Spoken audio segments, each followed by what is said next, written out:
Oke, halo. Bismillahirrahmanirrahim. Assalamualaikum warahmatullahi wabarakatuh. Selamat datang kembali di mata kuliah kita di Object Oriented Programming 2. Nah, pada materi kali ini kita akan membahas masalah Java Method dan juga Function. Ini merupakan materi kita selanjutnya. Method dan Function ini merupakan materi yang krusial dalam pemrograman OOP2 ini. Nah, oke, saya akan lanjut saja masuk di dalam materinya.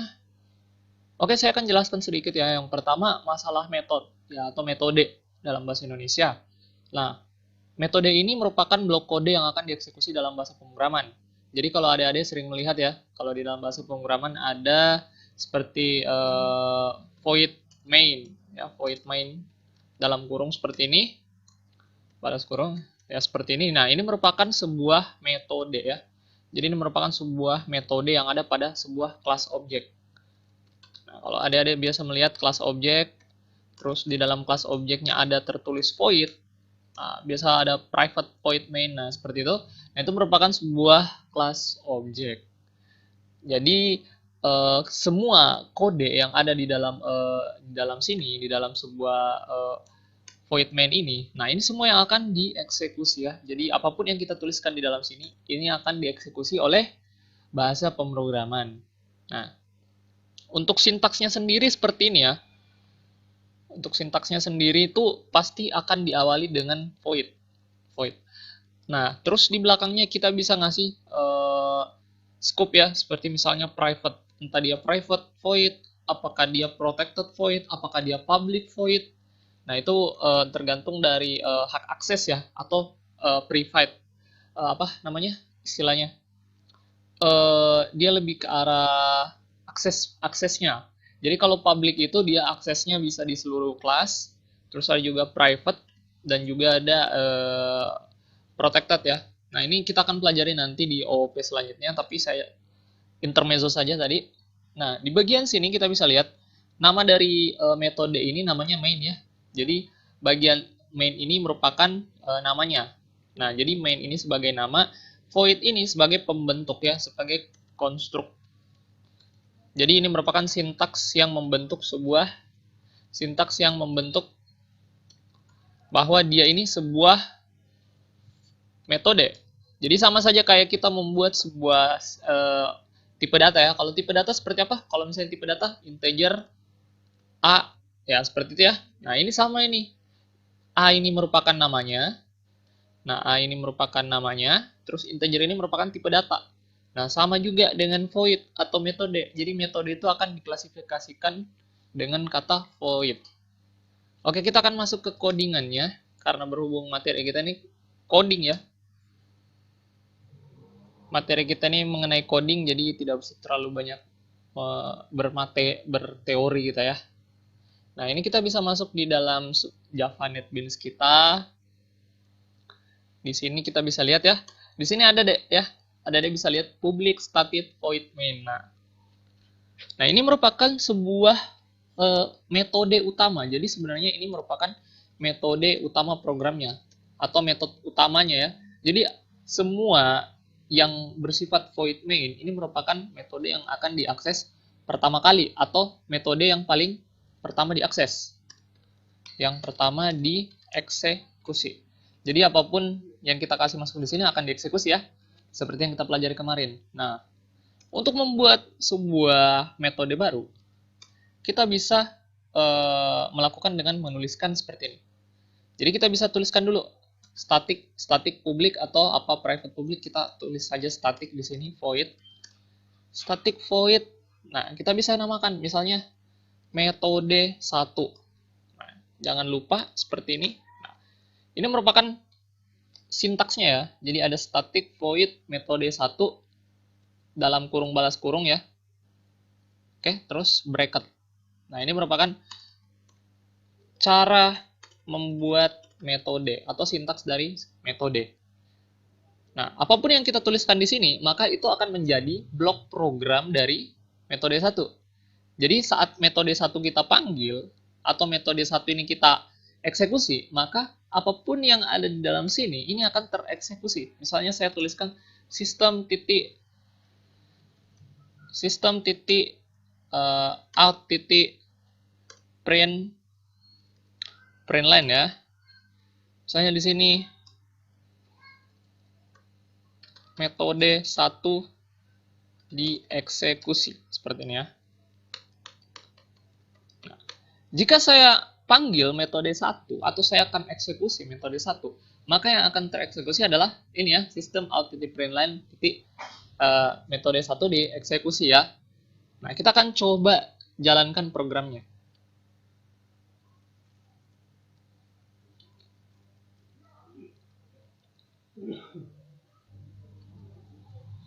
Oke, masih loading ya. Oke, run build sukses. Oke, jadi metode 1 di sini tidak terbaca. Nah, di sini kosong ya. Kita bisa lihat hasilnya kosong. Nah, kenapa bisa kosong di sini? Nah, karena yang tereksekusi adalah void main-nya, sedangkan program utamanya yang dieksekusi ya, sedangkan program utamanya kosong. Sedangkan program tambahan ini ya, metode tambahan tidak akan dieksekusi sebelum kita memanggilnya ke dalam metode utama. Jadi itu salah satu casting dari metode atau pemanggilan metode ya.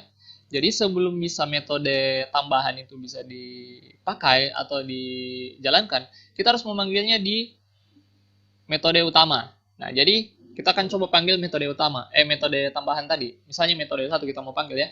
Nah, itu caranya adalah kita sisa tuliskan saja seperti ini, metode 1 titik koma. Jadi ini merupakan cara untuk memanggil metode 1. Jadi sisa ditulis saja metode 1 titik koma ya. Oke, kita akan coba jalankan. Nah, maka tertulis sudah terang ya. Di sini ada metode 1 dieksekusi. Nah, jadi untuk memanggil sebuah metode itu harus kita masukkan dulu di metode yang utamanya agar bisa diakses, dieksekusi dia. Jadi metode yang tambahan ini dia tidak akan tereksekusi kalau kita jalankan programnya kecuali kita kasih masuk di sini ya, di metode utama. Oke, bagaimana kalau kita punya dua metode lagi, static void metode kedua. Nah, kita punya dua metode seperti ini. Kita akan coba jalankan.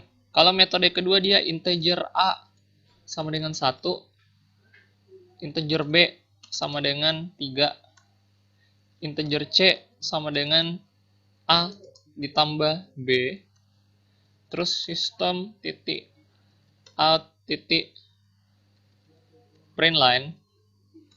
Kita akan coba kita mau coba melakukan perhitungan ya di metode kedua ya, metode 2. Oke, ini metode 1. Nah, metode 2 sendiri kita lihat di sini kita melakukan perhitungan ya pada metode 2 ya. Jadi di metode pertama tadi sistem out titik print line doang ya. Nah, di bagian sini kita ingin melakukan operasi penambahan misalnya. Nah, oke, kita akan coba ya. Jalankan.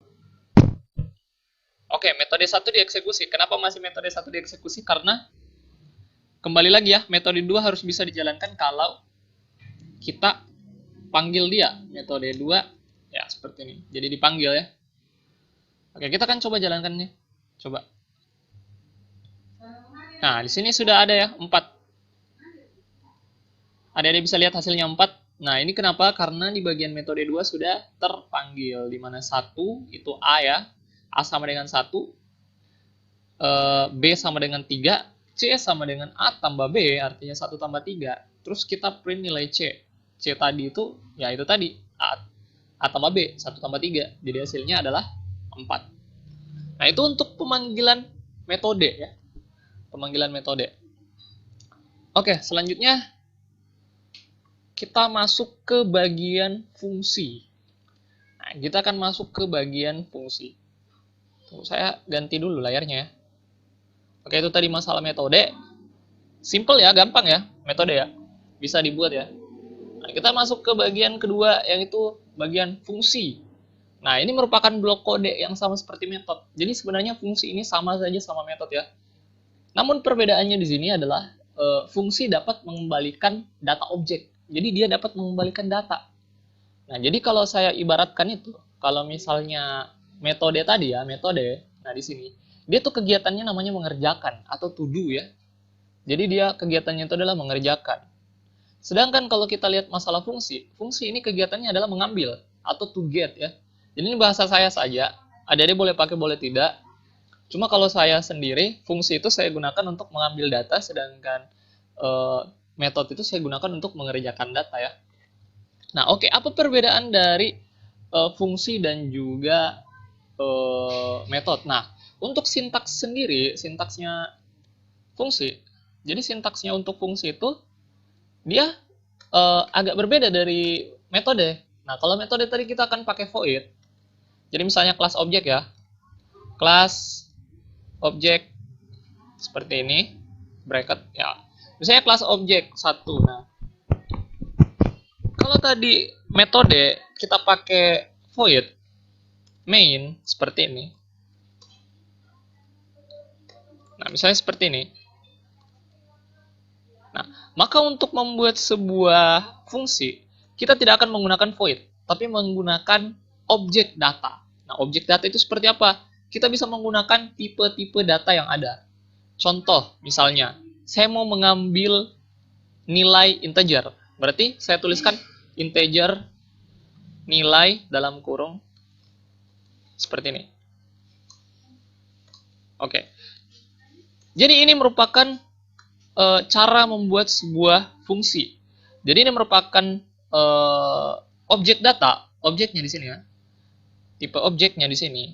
Nah, sedangkan di sini itu merupakan namanya.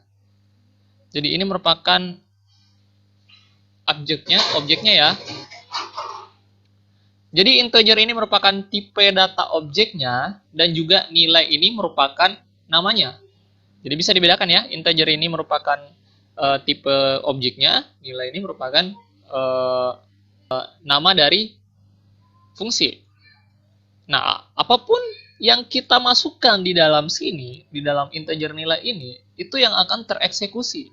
Tetapi dengan catatan, dia harus mempunyai return atau mengambil nilai. Jadi untuk sebuah fungsi sendiri, dia harus mereturn atau mengembalikan nilai agar nilai integer ini bisa terisi. Oke, mungkin seperti itu ininya ya, penjelasannya ya, penjelasan dari saya. Mungkin adik-adik semua sudah dapat juga penjelasannya dari materi di OOP 1 kemarin ya. Ini kita akan coba prakteknya di OOP 2 ini. Oke, saya akan masuk ke codingnya saja. Oke, tadi di sini kita mempunyai sebuah metode kedua ya. Nah, bagaimana kalau kita membuat sebuah fungsi? Nah, di sini kita akan buat fungsi ya. Kita akan buat fungsi 1. Di mana fungsi 1 ini dia akan bertipe ke data integer. Static integer fungsi 1. Fungsi 1. Di mana nah, di sini error ya, kita bisa lihat ada error ya. Kenapa bisa error? Karena kita harus mereturn datanya. Return A misalnya.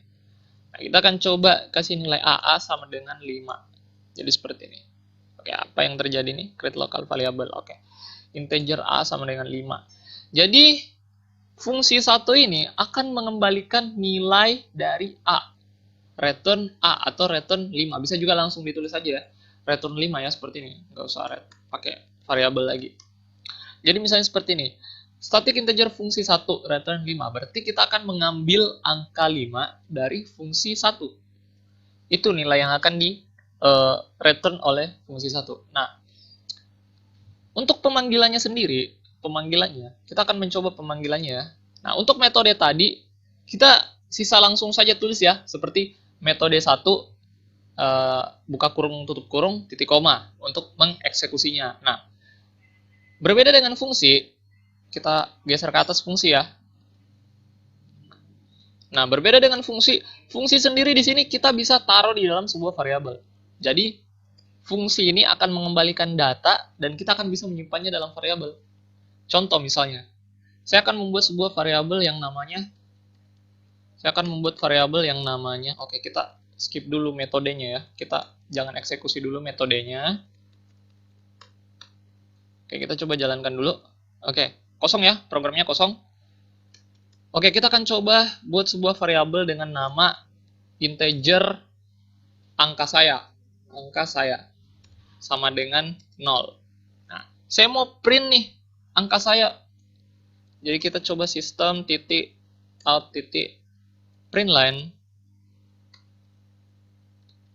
angka saya sama dengan angka saya. Oke, jadi saya akan di sini memprint angka saya ya, variabel angka saya di sini. Nah, run. Jadi hasilnya seperti ini ya, angka saya sama dengan 0. Nah, terus selanjutnya angka saya ini saya ingin ganti nilainya dengan fungsi 1. Nah, fungsi 1 tadi ini merupakan fungsi yang bisa fungsi integer yang dapat mengembalikan nilai ya, nilainya adalah 5. Jadi di sini kita bisa langsung masukin saja ya. Angka saya sama dengan fungsi 1 seperti ini. Jadi nilai yang dikembalikan dari fungsi 1 ini akan masuk ke angka saya. Oke. Kita akan coba print ya. Angka saya setelah di fungsi. Oke. Kita akan coba jalankan. Oke, jadi seperti ini ya. Angka saya sama dengan 0. Angka saya setelah difungsi sama dengan 5. Jadi ini merupakan cara menggunakan sebuah fungsi ya. Nah, bagaimana misalnya kalau misalnya saya mau buat di sini jadi 10 atau mungkin saya mau buat pertambahan di sini misalnya 3, integer a sama dengan 3,14 dikali 7 dikali 7. Oke, kita akan coba pisahkan ya. Sama dengan 0, di mana A sama dengan 3,14 dikali 7, jangan 30, 20 tambah 10 tambah 10. Nah, coba, berarti di sini hasilnya 40 ya. Return A. Jadi kita akan mengembalikan nilai A ya. Kita akan coba lagi. Nah, hasilnya adalah 40. Jadi, apapun yang kita lakukan di fungsi 1, itu akan masuk ke dalam variabel angka saya. Nah, itu penjelasannya.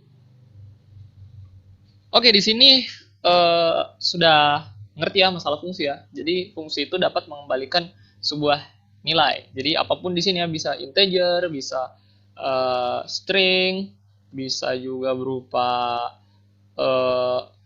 ini ya, double, atau mungkin float. Jadi tipe-tipe objek apa saja. Nah, kita akan masuk ke selanjutnya. Nah, ini bagian terakhir ya. Oke, selanjutnya kita akan belajar masalah parameter. Nah, jadi parameter ini merupakan sebuah nilai yang dapat membantu pengerjaan metode dan function. Nah, ini parameter ini kita akan pelajari juga. Nah, parameter ini akan membantu pengerjaan metode dan function. Di mana sintaksnya itu berada di dalam sini. Jadi saat kita membuat tadi void ya, seperti ini. Void main ada di dalam kurung kan. Nah, apapun yang kita tuliskan di dalam kurung ini merupakan sebuah parameter. Jadi parameter ini isinya akan berupa tipe data. Parameter ini isinya berupa variabel. Yang dimana variabel ini kita bisa gunakan dalam metode dan fungsi. Oke, ini mungkin penjelasannya ya. Adanya bisa buka lagi materinya di OP1 dan kita akan masuk ke codingnya. Oke, tadi kita sudah buat sebuah fungsi metode 1, metode 2. Kita masuk ke bagian metode 1 dulu ya. Kita masuk ke metode 1 dulu. Kita fokus ke metode 1. Oke. Nah, yang ini saya skip dulu. Kita kosongin dulu programnya lagi. Oke, programnya kosong ya. Programnya kosong. Oke, kita akan coba di sini ada metode 1. Kita akan eksekusi metode 1 ya. Metode 1 kita akan eksekusi. Nah, metode 1 dieksekusi. Oke, metode 1 berhasil dieksekusi ya. Nah, kita bisa lihat di dalam kurung sini atau di sini dulu ya, di atas dulu. Di sini ada tertulis string array arguments. Nah, ini merupakan sebuah parameter. Jadi, adik bisa lihat di atas ini ya. Di bagian string args ini merupakan sebuah parameter. Nah, parameter ini juga kita bisa gunakan di dalam metode 1. Misalnya, metode 1 ini kita akan ganti namanya deh. Metode 1 kita ganti namanya jadi print saya. Print saya. Jadi metode 1 kita akan ganti jadi print saya. Tapi dengan menggunakan parameter string dengan nama kalimat. Nah, ini merupakan salah satu contoh parameter. Jadi di dalam sini kita akan masukkan sebuah variabel. Ini merupakan variabel ya, string kalimat. Nah, jadi string kalimat ini kita akan bisa gunakan di bawah sini, di dalam metode sini. Karena kalimat ini merupakan sebuah variabel, kita bisa gunakan di dalam metodenya ya. Nah, di sini kita bisa lihat kalimat ini kita masukkan coba di dalam sini. Di dalam sini ya langsung ya. Kalimat. Jadi di sini saya akan membuat sebuah metode yang dimana kalimat ini, variabel kalimat ini akan kita print menggunakan metode print saya.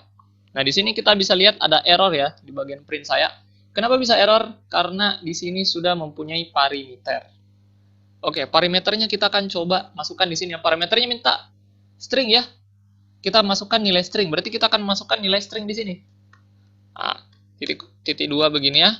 Oke, kita akan buka dengan kata halo, saya Harun. Oke, kita coba print ya.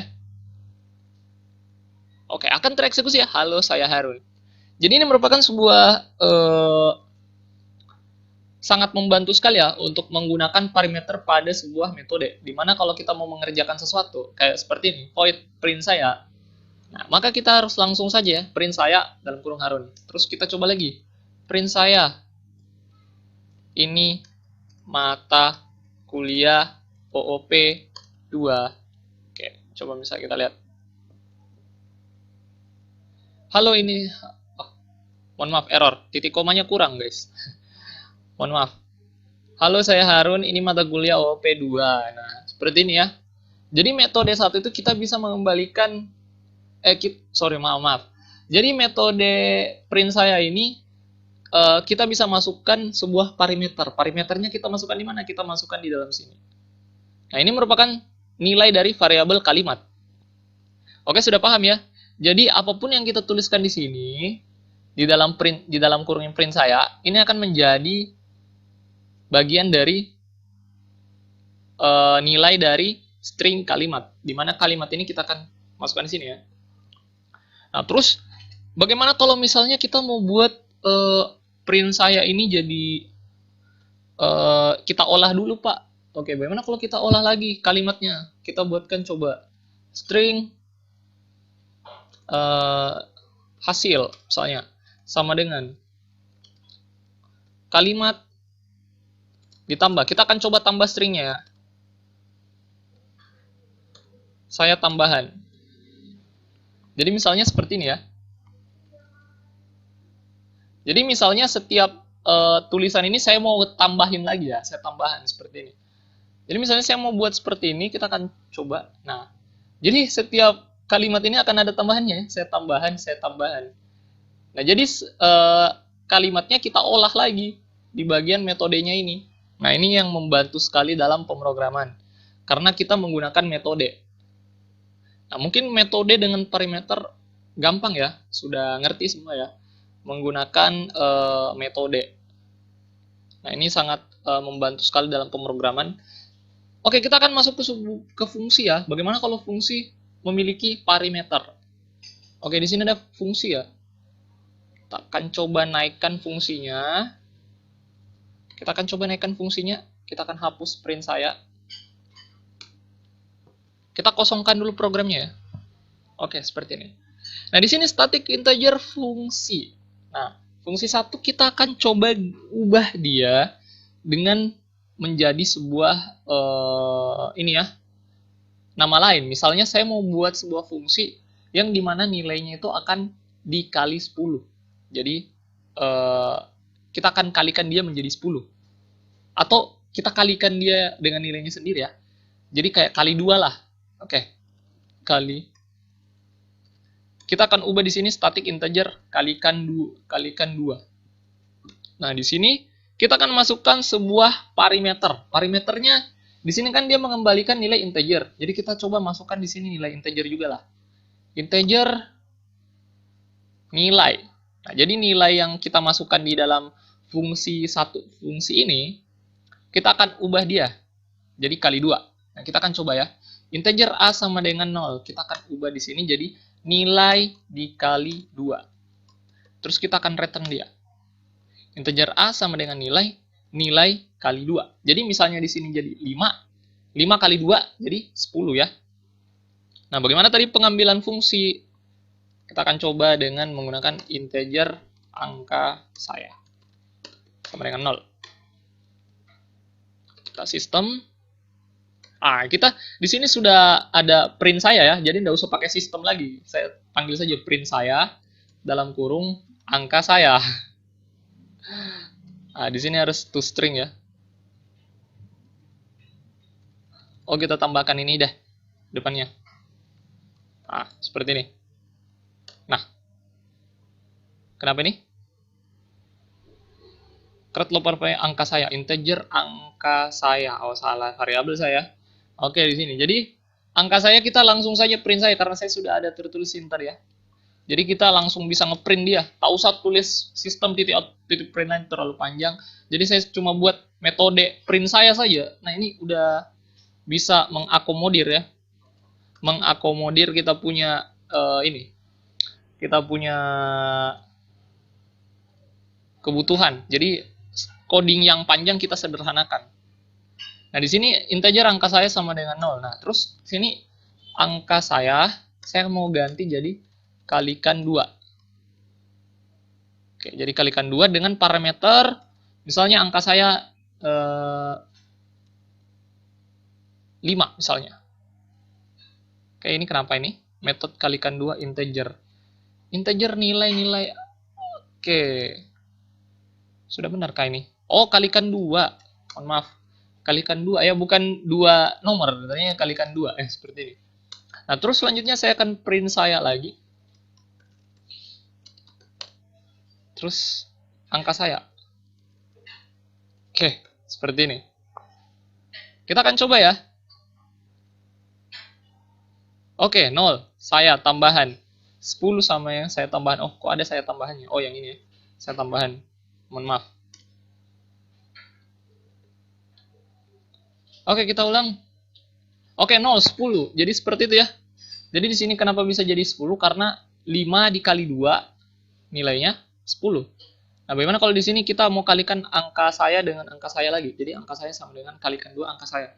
Coba kita coba ya. Angka saya sama dengan 0. Jika dikali 2 tetap 0. Oke. Bagaimana kalau 3 di sini? Angka saya sama 3 dikali 2. Coba saya tulis angka saya sama dengan angka setelah dikali 2. Dengan angka saya sama dengan 3, angka saya setelah dikali 2 sama dengan 6. Oke, jadi seperti itu ya. Jadi sangat enak sekali menggunakan fungsi dan juga metode saat dicampurkan dengan parameter. Jadi ini parameternya ya.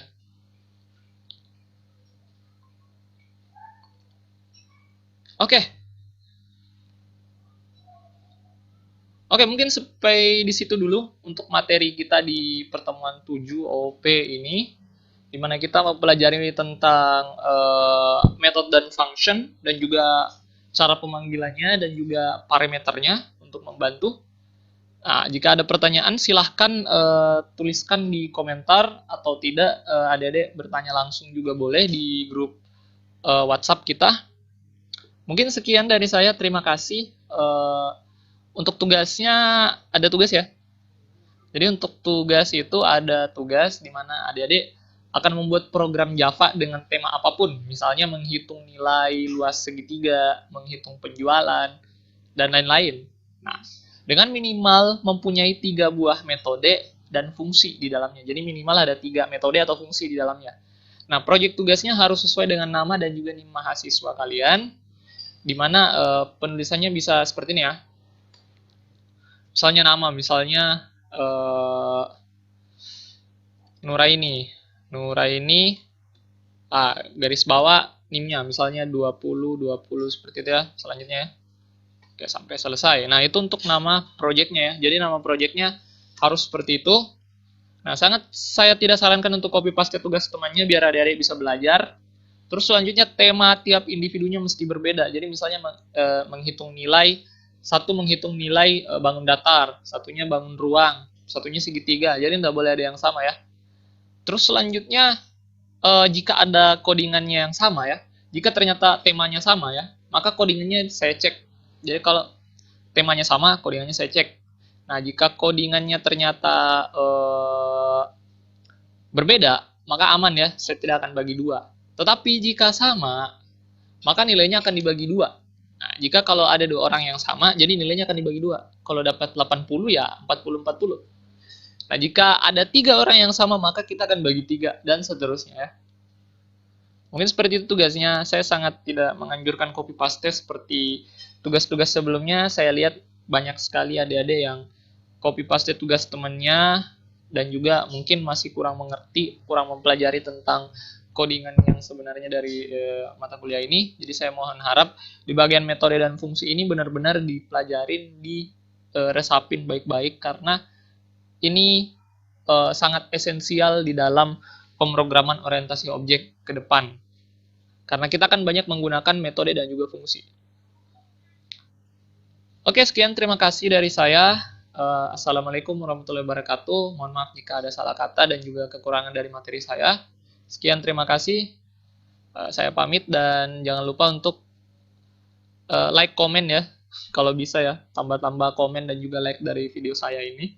Terima kasih. Assalamualaikum warahmatullahi wabarakatuh.